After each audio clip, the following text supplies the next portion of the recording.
দর্শক, সংস্কারের দাবিতে মার্চ ফর ঢাকা কর্মসূচি দেবে ইসলামিক আন্দোলন বাংলাদেশ।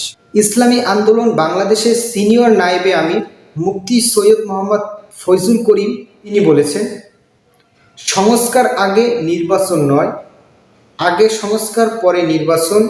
সংস্কার আগে ভণ্ডামি মার্কা নির্বাচন জনগণ সহ্য করবে না। জনতা প্রস্তুত থাকার আহ্বান জানিয়ে তিনি বলেন, অচিরেই মার্চ ফর ঢাকা কর্মসূচি আসছে। আগে সংস্কার পরে নির্বাচন, এই দাবিতে আমরা অচিরেই এই কর্মসূচি ঘোষণা করব। জনতা নির্ধারণ করবে আগে নির্বাচন নাকি সংস্কার। দর্শক, রাজনৈতিক দলদের ভিতরে এরকম মতানৈক্য হচ্ছে যে আগে সংস্কার না আগে নির্বাচন, না নির্বাচন আগে না সংস্কার আগে, এ নিয়ে মতানৈক্য হচ্ছে। এখন দর্শক, এইটার সমাধান কি? এইটার সম্পূর্ণ সমাধান জনগণ দিতে পারে। তিনি আরো বলেন, ইসির সক্ষমতা যাচাইয়ে জাতীয় নির্বাচনের পূর্বে স্থানীয় নির্বাচন দিতে হবে।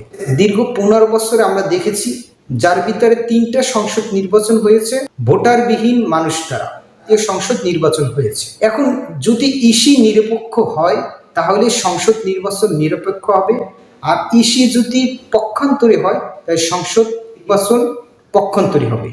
এর জন্য ইসিকে যাচাই বাছাই করার জন্য স্থানীয় নির্বাচনের মাধ্যমে একটু যাচাই বাছাই করা যায়। তিনি আরো বলেন, গণঅভ্যুত্থানে হাজারো শহীদ, রক্ত আর হাত পা চোখ হারানো পঙ্গুত্ব বরণকারীদের সাথে বেইমানি করলে পরিণতি ভালো হবে না। যে 1 জুলাইতে হাজার হাজার মানুষ মারা গিয়েছে, যা কিনা 15 থেকে 50,000 পর্যন্ত মানুষ আহত হয়েছে। আল্লাহ হাফেজ।